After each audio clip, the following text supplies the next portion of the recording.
ہندوستان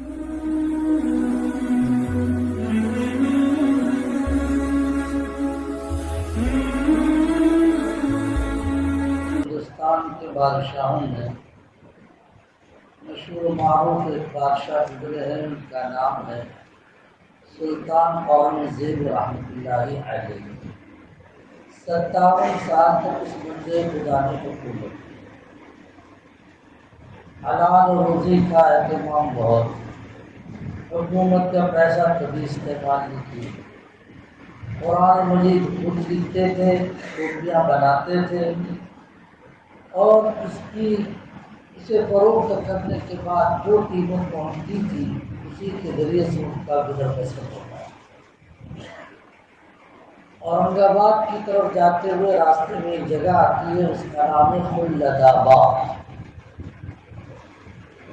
میرے وہاں کے سفر کے دوران کئی مرتبہ حضرت مذاق حاضری،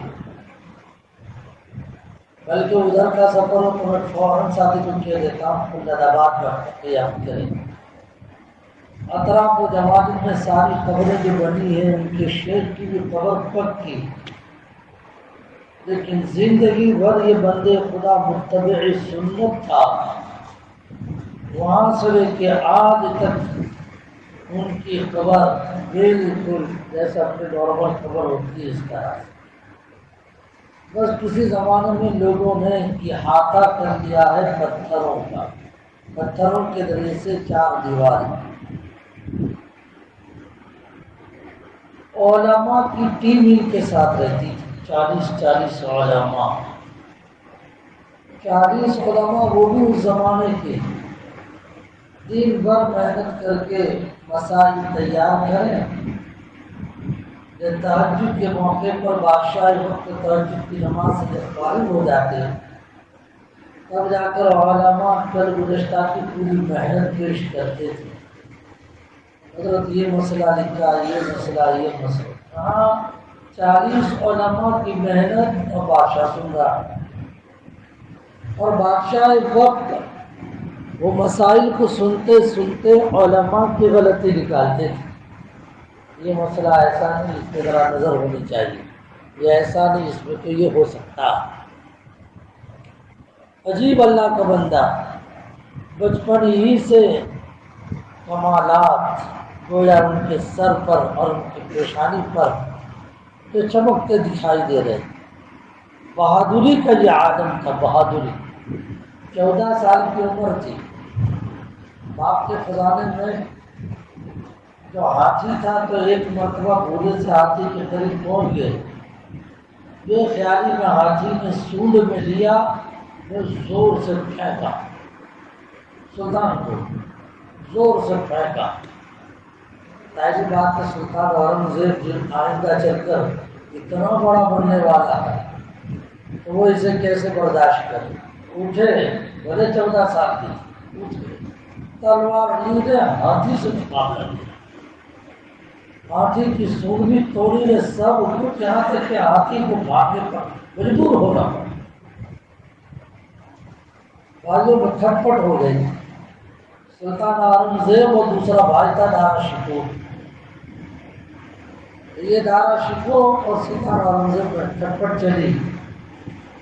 بھائی 1.25 لاکھ کا لشکر لے کر آیا، 1 لاکھ سوار اور 20,000 پیدل، اور ان کی فوج صرف 20,000 کو لے کر مقابلہ کیا۔ اس میں بھی سامنے والوں کا وار جب زبردست ہوا تو 20,000 میں سے اکثر تو ادھر ادھر منتشر ہو گئے۔ سلطان اکیلے میدان میں 1,000 کے ساتھ رہا، 1,000 بس، اور 1,000 کے ساتھ رہ کر 1.25 لاکھ کے مجمع پر غالب آ گئے۔ بہادری، بہادری، بہادری بہت بڑی بات ہے۔ ہم لوگ بہادری بولتے رہتے ہیں۔ اللہ کے نبی علیہ السلام و تسلیم کی نمایاں صفات میں سے علماء جانتے ہیں، جب اللہ کے نبی علیہ السلام کا تذکرہ حدیث میں ہوتا ہے تو کہا جاتا ہے کان رسول اللہ صلی اللہ علیہ وسلم احسن الناس واشجع الناس، لوگوں میں سب سے اچھے اخلاق کے اعتبار سے، اور لوگوں میں سب سے زیادہ بہادر، اشجع۔ ایک مرتبہ میں نے اپنے حضرت سے پوچھا تھا، پیرامن والے ہمارے حضرت غازی رحمۃ اللہ علیہ، اس سیدوں کی بہت تعریف کرتی تھی، میں نے ان کا پوچھا حضرت کوئی آدمی سید ہو اس کی پہچان؟ تو مسکرائے، کہنے کو بہت آسان ہے، وہ یہ کہنا کہ نبی علیہ السلام کو تسلیم کیے 2-3 صفات میں سے کوئی ایک صفت ضرور نظر آئے۔ نبی علیہ السلام والا حلیہ، خوبصورت اخلاق نبی جیسے، بہادری اللہ کے نبی علیہ السلام کو تسلیم جیسے۔ اور بہادری یہ تو اللہ کے نبی کی نمایاں صفات ہے۔ اپنے اولاد کے حق میں دعا مانگنی چاہیے، یا اللہ ہماری اولاد کو بزدلی سے بچاؤ، اور اس کی تفصیلات پہ جانے کی ضرورت نہیں۔ میں تو سلطان کی بات کر رہا تھا، تو سلطان اورنگزیب کی بہادری لکھا ہے، سلطان اورنگزیب کی بہادری کا یہ حال کہ 82 سال کی عمر، اتنے 82 مرہٹوں سے لڑائی ہو گئی، مرہٹوں سے جب مرہٹوں سے لڑائی ہوئی تو 82 سال کی عمر میں بھی گھوڑے پر کود کر چڑھے، اور گھوڑے پر کود کر چھلانگ مار کے چڑھنے کے بعد پیڑ ماری اس ارادے کے ساتھ کہ اکیلے ہی 2-4 کو لے جا کر ان کے ساتھ مقابلہ کریں، لیکن کچھ بے خواہ اچھی سوچ رکھنے والے تھے، انہوں نے فوراً بادشاہ کی لگام پکڑ کے فرمایا رحم فرمائیں، 82 سال کی عمر ہے اور جو ہے بڑھاپے کا حال ہے، آپ بس آپ کی جانب سے ہم تیار۔ بہادر کے 82 سال کسے کہتے ہیں بھائی؟ ہم لوگ سب اپنے کو دیکھیں، سمجھے 50 سال میں تو ڈاواڈول ہو جاوے، ہم 82 سال کی عمر پہ گھوڑے پہ چھلانگ مار کے چڑھے تو میں وہ بھی ایڑ مارتا دشمنوں سے مقابلے کے لیے۔ مگر یہ بادشاہ جو تھا اتنی ساری طاقت کے باوجود، حکومت یہ جو پورا ہندوستان ہے تحج، سری لنکا بھی داخل، بنگال بھی داخل، پاکستان بھی داخل، اتنے بڑے رقبے پر مشتمل حکومت کا بادشاہ، مگر اس کمال کی بات کی بادشاہ کیا وہ یہ کہ خفیہ پولیس، کرائم برانچ والے، خفیہ CID، تو یہ خفیہ جو پولیس CID اس قدر پھیلا رکھی تھی کہ پوری حکومت میں کہیں پر بھی کوئی بات پیش آئے، بڑا واقعہ اور چھوٹا، بادشاہ کو رپورٹ ضرور کرے، وہ فوراً بادشاہ جو ہے ایکشن لے جائے۔ خفیہ پولیس کی پھیلا رکھی۔ ایک مرتبہ ایسا ہوا، بادشاہ وقت کہیں سفر پر تھے اور اپنے زنانہ جو ہے وہ زنانہ خانے کو ملے کے چلے تھے، یعنی بیگمات بھی ساتھ تھی۔ باغ میں حضرت نے قیام فرمایا، لیکن جس باغ میں قیام کیا اس باغ کے کنارے پر ایک بڑھیا کا مکان تھا، نے اس کے قریب پر کچھ پنچکی اس کی چل رہی، پانی کا نظام وہاں پر قریب میں تالاب تھا، پنچکی چلتی تھی، پانی کے ذریعے سے چلنے والی چکی۔ ہاں، اب چونکہ بادشاہ کا لشکر وہاں پر قیام کیا تو کچھ حضرات نے دادا گیری کی اور اس بڑھیا کی پنچکی کو پانی بند کر دیا۔ رپورٹ فوراً پہنچ گئی بادشاہ کھانے کے لیے بیٹھے تھے، جیسے رپورٹ پہنچی فوراً حکم جاری کر دیا اور یہ فرمایا جس نے یہ پانی بند کر دیا اسے کہہ دے کہ پانی کھول، اور اس بڑھیا کو اپنے کھانے میں سے پہنچایا اور پہنچایا ساتھ میں اشرفی بھی پہنچایا، اور یہ کہہ دیا بادشاہ سلامت آپ سے معافی کا طلبگار، غلطی ہو چکی، ہمارے آدمیوں نے آپ کے پانی بند کر دیا۔ اتنا ہی نہیں بلکہ صبح ہو کر پالکی بھیجی، پالکی میں اس پالکی میں اس بڑھیا کو بٹھا کر اپنے جو ہے حرم سرائے کے اندر بھیجا اور یہ کہہ دیا ان کے خاطر توازن کرو، بیگمات کا زر و جواہرات سے نوازا۔ بادشاہ کو بعد میں پتا چلا کہ اس کی تو 2 لڑکے نے 2 لڑکیاں ہیں، تو بادشاہ نے اسی وقت 200 اشرفیاں اور دی، فرمایا تمہارے لڑکے لڑکیوں کے لیے۔ پھر پتا چلا کہ شادی نہیں ہوئی، 2000 اور دی، شادی نہیں ہوئی ہے چاروں کی، 2000 اشرفیہ کی بات کر رہا ہوں، اشرفیہ یعنی سونے کے سکے، اور یہ شادی کروا دیں بادشاہ۔ سمجھے؟ ہاں، عدل و انصاف بہت بڑی بات ہے، اسی لیے روایت میں یہ بات لکھی ہے، 3 کی دعا رد نہیں ہوتی ہے، اس میں سے امام عادل، عدل و انصاف والے بادشاہ۔ حدیث میں آتا ہے کہ 7 آدمی اللہ کے عرش کے سائے میں، ان میں سے ایک امام عادل۔ حدیث میں آتا ہے قیامت میں منبر کے نور پر عدل و انصاف والے بادشاہ بیٹھے۔ اللہ ہم لوگوں کو بھی عدل و انصاف عطا ہوگا۔ اولاد میں عدل و انصاف نہیں کرتے، اولاد تو بہت اچھا ہو تو اس کو بہت سمجھے سہلاتے ہیں، اور کمزور ہوتا ہے تو آنکھوں سے نکال دیتے ہیں۔ غلط ہی ہے، یہ سمجھنا چاہیے کہ کمزوروں کی وجہ سے اللہ مجھے اور آپ کو نوازتا ہے۔ خیر اس بادشاہ کی ایک بات بتائی، اس سے تو بہت سارے کے ایک قصہ سنا۔ بادشاہ کو ایک مرتبہ بہروپیوں سے پالا پڑا۔ بہروپی تو سمجھتے ہیں؟ ہاں، الگ الگ سب بھیش بدل کے آ گئے، اور ان کا کام یہ ہے کہ الگ الگ بھیش بدل کے آ کر انعام پاوے، کبھی عالمانہ شان، کبھی جو ہے وہ بزنس مین کی شکل میں، کبھی کھیڑوں کی شکل میں، عجیب عجیب۔ لیکن بادشاہ جب بھی بہروپیہ آتا تھا، بہروپیہ انعام اس وقت پاتا ہے جب کہ سامنے والے کو دھوکہ دے۔ جب بھی بادشاہ کے پاس بہروپیہ آیا، بادشاہ نے اس کو تاڑ دیا، ابے تو وہ ہے، ابے تو وہ ہے، تو اس کا انعام اڑ جاتا ہے۔ ایک مرتبہ اس نے سوچا ہے اس کی شکل بناؤ کہ بادشاہ کو مجبور ہونا پڑے مجھے انعام دے۔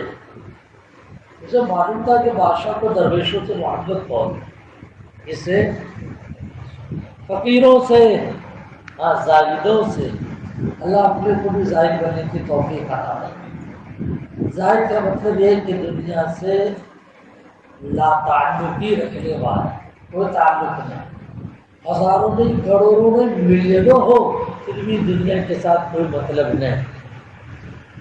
تو اس نے پکڑا جنگل کا راستہ، ایک ایسی جگہ پکڑی جو سٹی سے دور تو تھی، لیکن سٹی والا یہاں پر آتا جاتا رہا، اور سجدے پہ سجدے شروع، تسبیحات کے دانے بھی اس نے صاف کر دیے، پھر مصلے کی بھی پتھاریاں پھیر دی، میں ڈنکا بجا، اپنے قریب میں بہت بڑے بزرگ تشریف لائے، بہت بڑے بزرگ تشریف لائے۔ اب تو تانتا بندھا، اب جب تانتا بندھا تو اللہ کا کرنا ایسا ہوا، جو بھی جو مراد دے کے توڑتا تھا تو اس کی مراد پوری ہو جاتی تھی۔ تو اس کو پوچھنا کیا ہے، اس لیے کہ اس دنیا میں سب سے بڑا بزرگ وہ ہے کہ جو بزرگ صاحب کہتے ہیں بزرگ کی دعا سے اپنا کام بن جا پوری دنیا میں۔ اب کا تو حالت یہ ہے، سمجھے آپ، بزرگ سے اور کوئی فائدہ نہیں، بزرگ سے اپنا دنیا کا فائدہ ہونا چاہیے، دین کا فائدہ نہیں سوچتا، میری نماز صحیح، مجھے جو ہے میری تسبیحات صحیح، نہیں، بزرگ سے تو اپنا دنیا کا فائدہ کہ ایک مکان کا 2 مکان ہو جائے تو ایک بڑا نہیں۔ میرے بھائی، اللہ والوں کے ساتھ رہنے سے یہ دیکھنا چاہیے کہ دین کی ترتیب، دین میں کتنا فائدہ۔